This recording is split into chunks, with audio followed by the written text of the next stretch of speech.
You're listening to the Full and Thriving Podcast, a place where courageous women come to break free from food obsession, heal their relationship with their body, and strive to live a life that's present, lighthearted, and meaningful. If you're listening, my wish is that this podcast serves as a catalyst that inspires you to nourish your body, nurture your mind, and energize your spirit. I'm your host, McCabe, a certified life coach and eating disorder recovery coach with a PhD in having a good time. Just kidding about that last part. Anyway, thank you so much for listening and enjoy the show.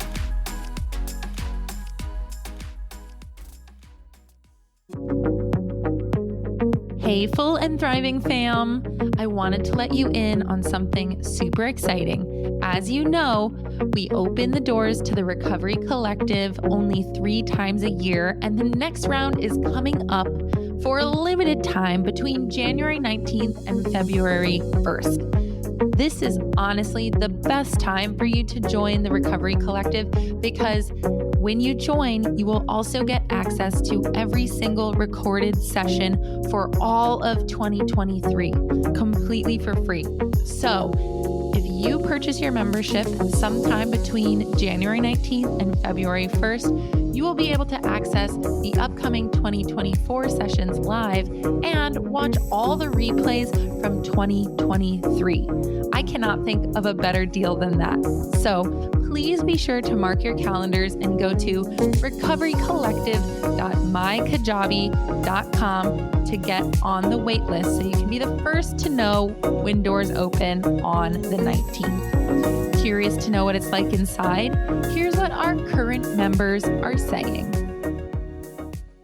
My favorite part about the Recovery Collective is that as of joining about a year ago, I finally realized how important it is to have a community in recovery. It was definitely a turning point for me to finally talk to someone who's understanding. The people in the Recovery Collective are some of the most lovely, supportive people I've ever met. If you're thinking about joining the Recovery Collective, I have 2 words to say to you. Do it. Literally just give it a chance. I think you will be surprised in the most wonderful way. Make the jump and join. It's honestly one of the best things I ever did, and I've made some of my best friends from around the world. It's a safe place for me. I know I can say anything and never get judged for it. And I feel that we all truly care about each other. Well, there you have it. Our members have spoken. And I might be a little biased, but I think our community is pretty great too. For more information, check out the link in the show notes and make sure you sign up for the waiting list so you can be the first to join our community between January 19th and February 1st. Hello, listeners. I hope you're having a wonderful day.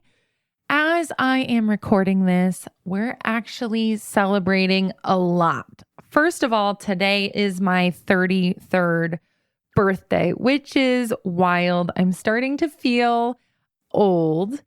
It's a random Tuesday, so I am working a half day today, which I'm actually delighted to do because I love recording podcasts and I love talking to my one-on-one clients. So that is what I'm spending my morning and early afternoon doing. And then later today, Dan is taking me out to a surprise dinner to a new place somewhere out in Connecticut I've never been before, and it's a total unknown surprise to me. So fingers crossed, hoping that it's a fun place and that the food is delicious. I'm turning into a foodie, and I'm starting to have like these amazing culinary experiences. And I feel like for me, some of the most joyful experiences I have are when I am trying new foods with loved ones, and especially when I'm traveling and trying new foods. But anyway, in previous years, I've planned out my own birthday parties and I've made a really big deal about them. Like last year, Dan and I planned a joint birthday party that was disco 70s themed, and that was super fun, but a lot of work.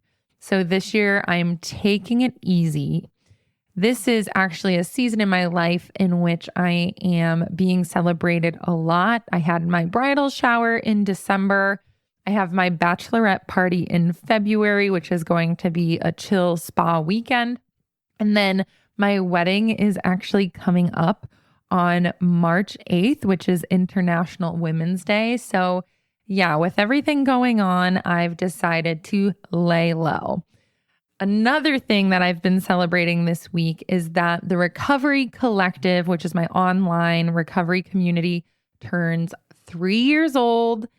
And our first official day of the community was February 1st, but we started marketing this January 2021. So it has been so long. The 3 years have just flown by, and it has opened my world up on an international level. I have friends all over the world and community members that I care for. Actually, this morning, before any Americans were awake, I had several texts from various community members, past and present, who just made me feel so special and grateful for them and what we all have created over the past few years. So there is tons to be grateful for, and a lot I am celebrating starting this 33rd year of my life. All right. Anyway, enough about me. Today, I want to talk about communication in eating disorder recovery and talk about 3 common eating disorder recovery communication styles. And to be honest, these are 3 communication styles, period. And I will be expanding into how they might look in somebody who is currently going through eating disorder recovery.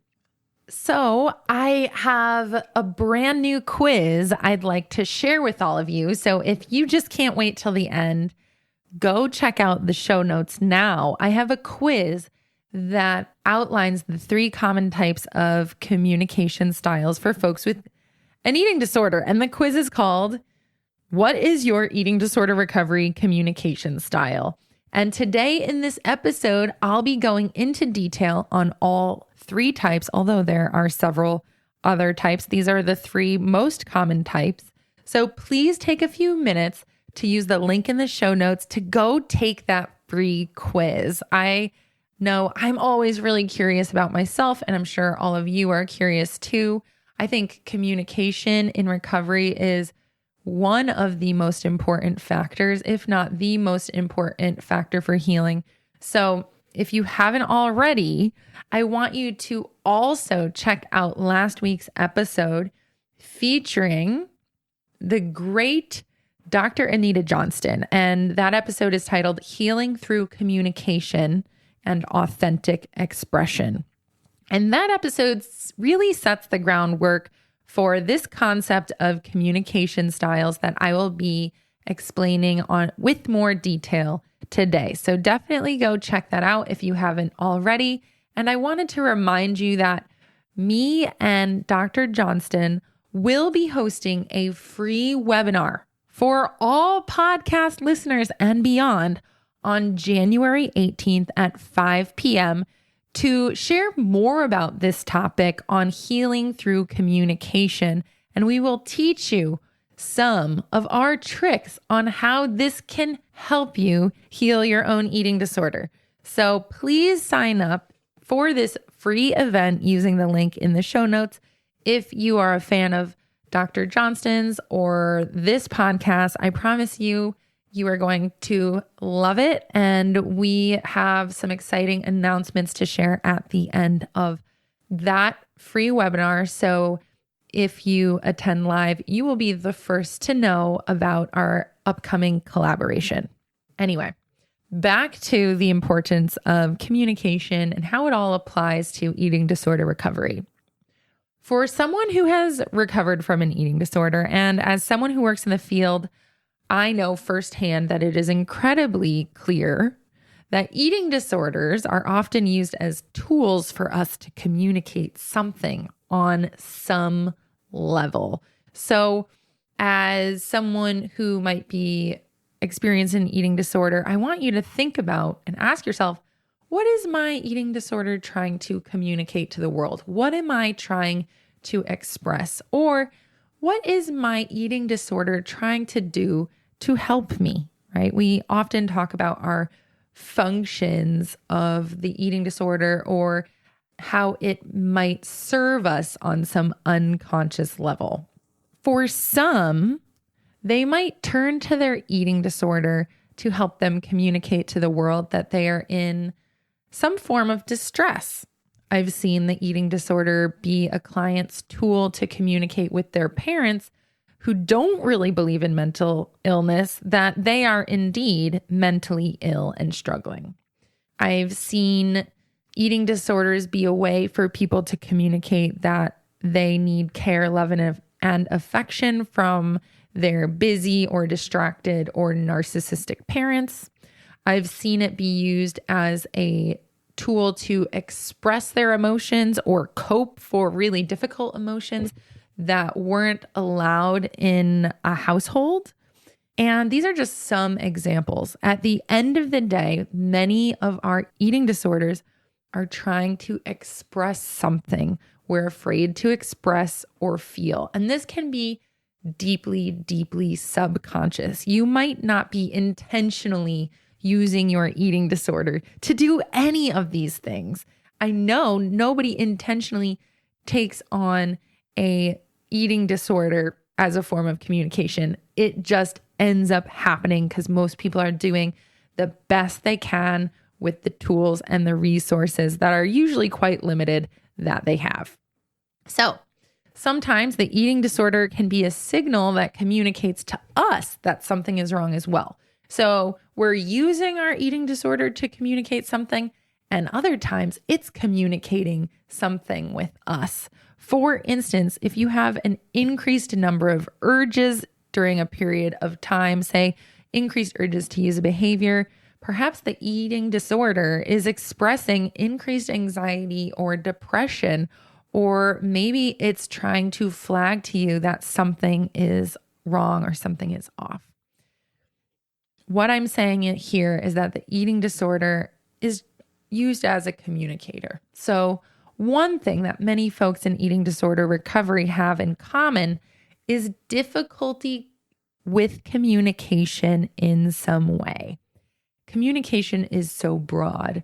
So in general, I've seen difficulty with folks expressing their emotions, setting boundaries. I see people having difficulty being their true self and expressing themselves authentically. I see people having trouble sharing opinions or sticking up for themselves or even asking for help. If you are living with an eating disorder, there is a chance that something really important to you is not being expressed. And I honestly see this in some form in almost every case I've ever worked on. And this is why Dr. Johnston and I truly believe that healing your way of communication, transforming the way you can communicate, can actually put the eating disorder out of a job. So learning how to express yourself clearly and directly and being an assertive communication in recovery is so important because the eating disorder isn't needed so much. Lots of times, if we can express our needs, express our emotions, set healthy boundaries, express our healthy self and our authentic self in a way that feels good, there is no more need to lean on the eating disorder. So if you identify with struggling to communicate, I really want you to listen to this until the very end of this episode, because I'll be sharing with you all about this upcoming event. And remember that you can sign up using the link in the show notes. Okay, so let's dive in to communication style number 1. And as I explain these communication styles, I want you to think about which communication style you might have. I will be sharing all about assertive communication at the end, so please hang tight. Okay, the first communication style is the passive communicator, and I think this one might be the most common. Passive communicators typically have trouble speaking up and asking for what they want. They're usually not fully honest on how they feel. This can be because they dislike conflict or confrontation, and they also don't want to hurt anyone's feelings. I have so much compassion for someone who's a passive communicator because they just care so deeply about not hurting other people. This is really problematic because sometimes the passive communicator downplays the importance of their own feelings and emotions. And you'll find that passive communicators are often apologizing for their emotions and apologizing when they have opinions or being direct. Sometimes the typical thoughts of a passive communicator might be that what they think isn't important or that their feelings don't really matter. They might even think that they are responsible for the feelings of others, which is never the case. Sometimes this way of communicating can be really detrimental because it can lack directness and clarity when this person is trying to get a point across. And this causes people around them to be confused and frustrated and usually not really sure where to go or how to help. So remember, if you are a passive communicator, that people are not mind readers. The more clear and direct you can be, the better, and the more progress you will be able to make. People sometimes need to hear a message a few times before they can absorb the full point. If you're a passive communicator, don't assume that the person knows what you're trying to say. I need you to repeatedly say things clearly until the message has come across. Also, I'm guessing that sometimes a passive communicator will feel stressed, resentful, or irritated, or maybe even used by others because they often put up with things that they don't agree with to go along with the flow and get along with others and keep the peace. So these individuals can feel really resentful because they're often finding themselves in situations they don't agree with that people are happy to go along with because maybe it was the other person's idea or plan. And this passive communicator feels really unheard and not considered. I want to remind any passive communicators here that it is important to speak up. I also want to remind you that your needs matter and that your voice matters. And saying no to someone isn't a mean thing. No is actually a neutral word. It is just as neutral as yes. Okay? So you are allowed to say no, and often it's important to say no so that you don't end up feeling like you've been taken advantage of, because we don't want you to feel like you're giving in to others all the time. You can be clear and direct and be kind to other people. And I find that people who are passive communicators think that assertiveness is mean, that it is not okay and not kind to be direct, when in reality, directness is also neutral, right? It's not about clarity. It's about the tone and the language you use.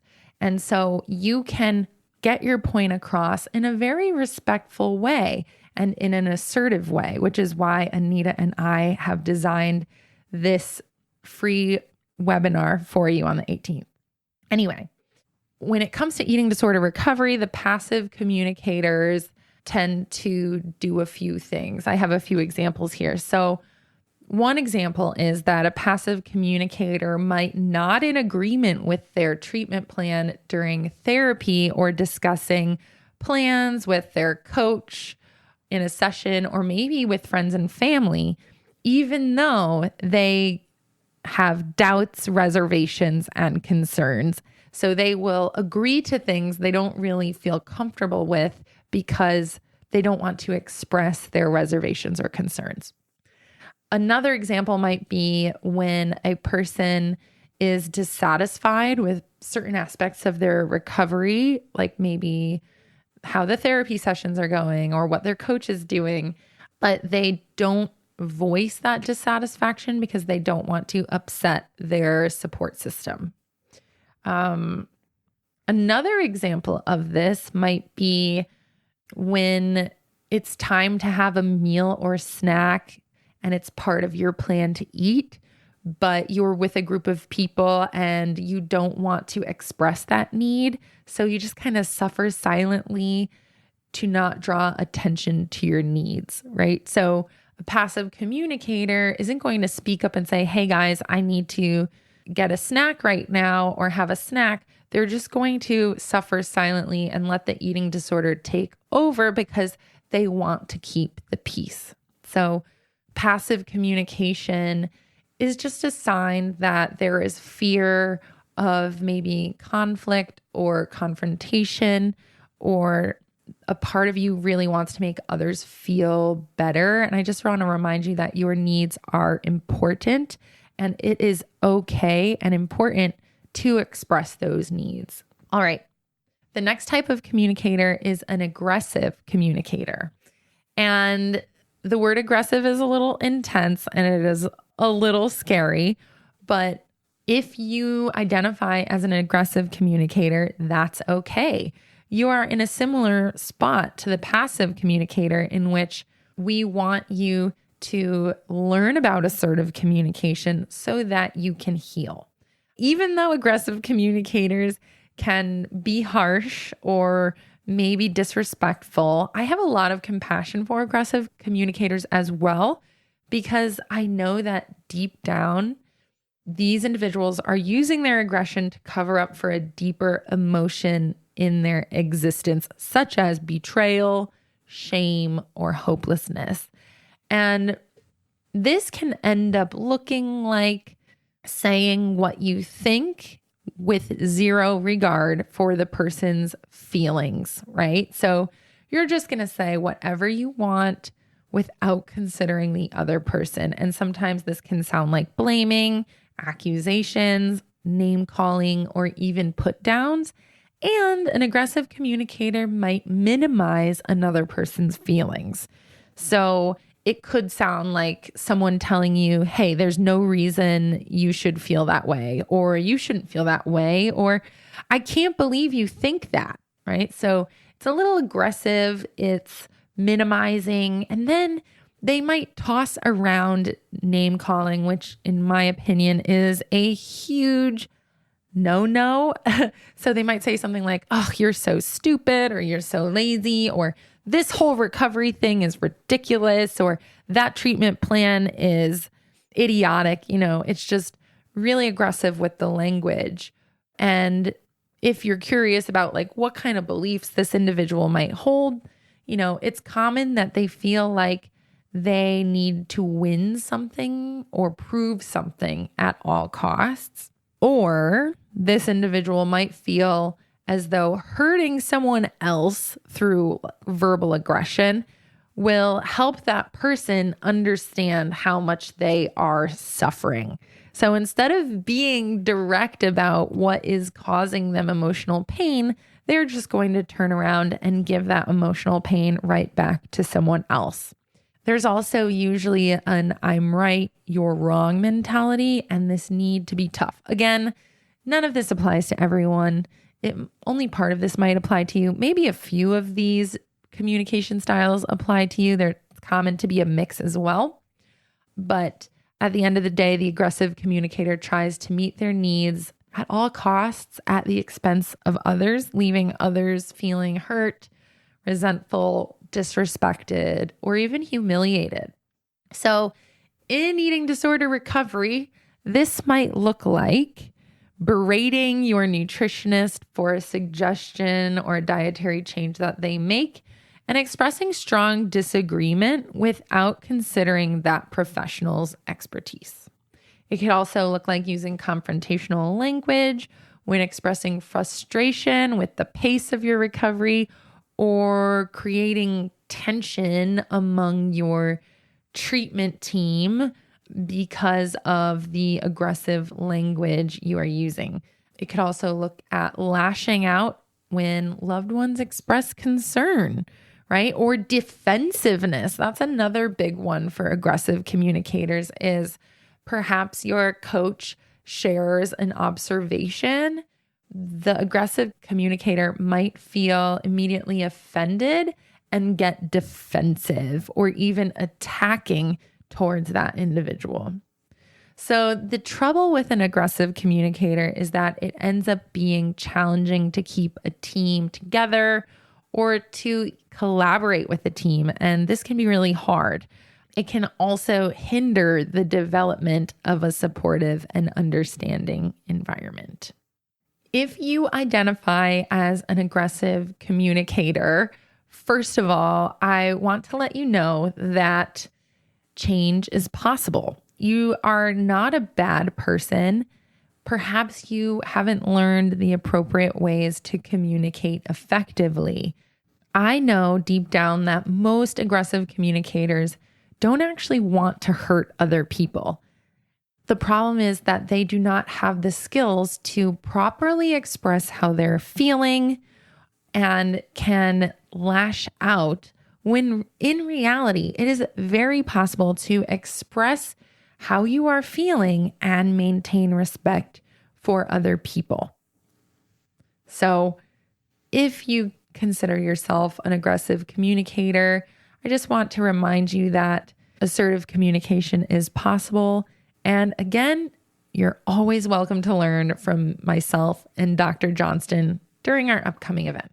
The third and final form of communication, aka our third communication style for today, is the ideal communication style for eating disorder recovery. And that is being an assertive communicator. The interesting thing about assertive communication is that when most people hear the word assertive, they assume that it's rude or mean to other people. But in fact, assertiveness is a neutral form of communication. Assertive communication is clear and direct and respectful. It is all about saying what you want and feel in a way that honors your thoughts and feelings and the thoughts and feelings of others. So you are standing up for your rights without disregarding the rights of the person in front of you. It usually entails describing the other person's behaviors objectively, so essentially stating the facts and owning your own interpretation or how it seems to be to you. So you are speaking with I statements, you are speaking in person first language, and you are basing what you're saying on your reality and your observations. You are not mind reading. You are not making assumptions. You are sticking to your facts and your feelings. Assertive communicators believe that their thoughts and feelings are equally important and equally as valid as other people. So they're not downplaying their emotions. They're not downplaying their thoughts. They see their thoughts and feelings as important as the other person's. And they do know that it is okay to express how they think and feel. It might make them a little uncomfortable to express this, but they are still clear and direct. And I know that when I need to be clear and direct, I still get a little tinge of fear. Like, I don't want to hurt someone's feelings, but now I have learned it's important to be clear and direct with the people around you.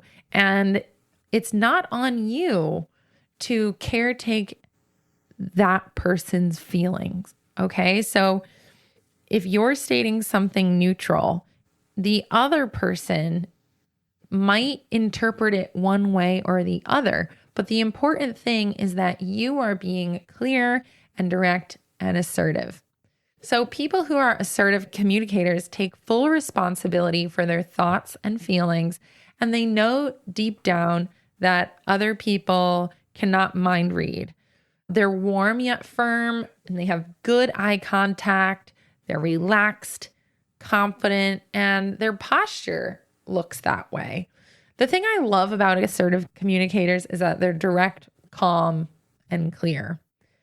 This can be so challenging. And as a woman, I feel like being assertive is extra challenging because women are enculturated to be as sweet and almost overly considerate as possible and use things like language softeners to make sure everyone around them feels okay, right? And this is why assertive communication feels like such a big internal clash sometimes, and why it feels unnatural to many women out there is because that is not what the world views as feminine, right? It's viewed as very masculine. But at the end of the day, again, it could be and should be a combination of feminine and masculine qualities. So what assertiveness does is it maintains respect for other people's, and you also get your point across clearly. And the cool part about being an assertive communicator is that people end up trusting you because there is this balance of respect and clarity and directness. It's much easier to respect and trust someone who speaks clearly, shares their opinions openly, and respects the people around them and what they think and feel. So assertive communicators actively engage. So in recovery, assertive communicators actively engage with their treatment team. They are advocating for themselves without alienating those providing support.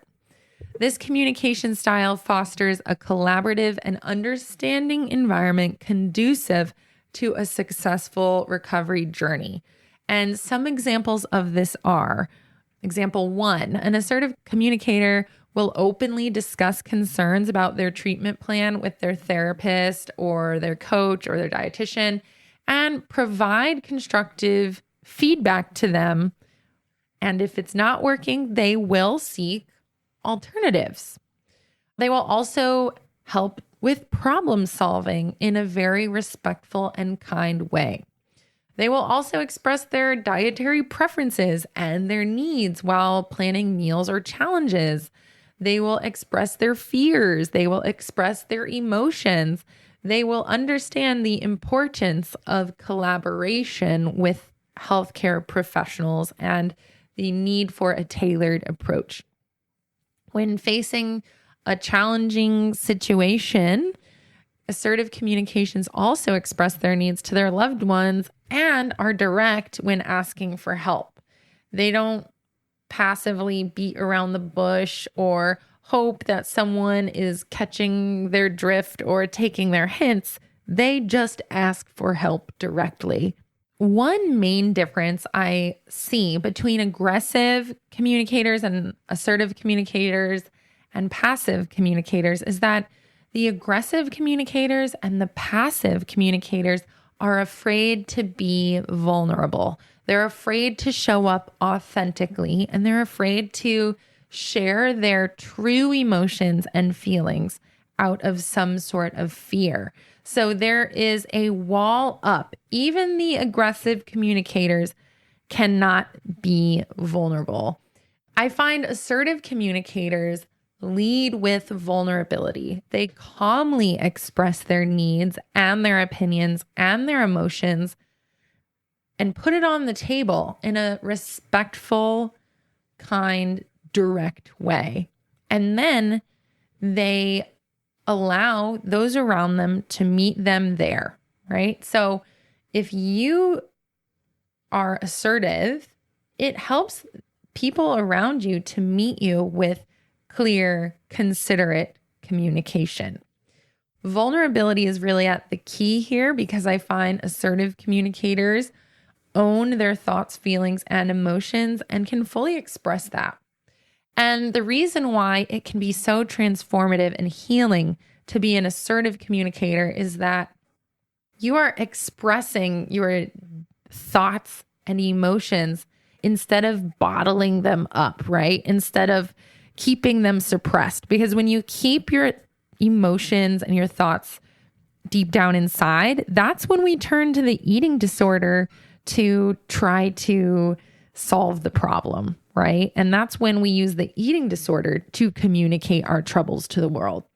Assertive communication will heal you to some degree, because when you can start being vulnerable, expressing your truth, you won't need to lean on the eating disorder to do the communicating for you. So there you have it, my friends. Those are the 3 common eating disorder recovery communication styles. They're also just normal communication styles that I see in my practice. So again, we have the passive communicators, the aggressive communicators, and the assertive communicators. And this is my big reminder to all of you that assertive communication is the key. It is not mean. It is not rude. It is actually a way that you can transform. And if you want to learn more about how you can heal your communication style and become more assertive, I encourage you to join the free live webinar with Dr. Anita Johnston and myself on January 18th. And if you are really curious to know which type of communicator you are, please check out the link in my show notes and take the free quiz titled, "What is your eating disorder recovery communication style?" I love free quizzes. I love learning about myself. I know so many of you are personal development junkies and like to learn about yourselves. So please go take that quiz and let me know which one you got. And even if you got assertive communicator as your result, I encourage you to come to our live workshop anyway, because Dr. Johnston is truly a gift in the recovery space, and she has so much wisdom and knowledge on this subject. And I personally would just love to meet you in person and help guide you. So from the bottom of my heart, thank you all for listening to this episode of the show. And I truly appreciate you being here and listening. And if this episode helped you, I highly encourage you to send it to someone you know who might also find it useful. Take care. Bye, everybody. All right, that concludes this week's episode of the Full and Thriving podcast. Thank you so much for taking the time to listen to this episode of the show. When you have a moment, please head on over to Instagram and follow my recovery coaching account at Meg_McCabe to stay up to date on everything I'm doing in recovery land. And if you're feeling extra inspired, please send me a direct message to let me know how this podcast has impacted your life. I'd love to hear your feedback. Thanks again for listening, and I'll see you next week.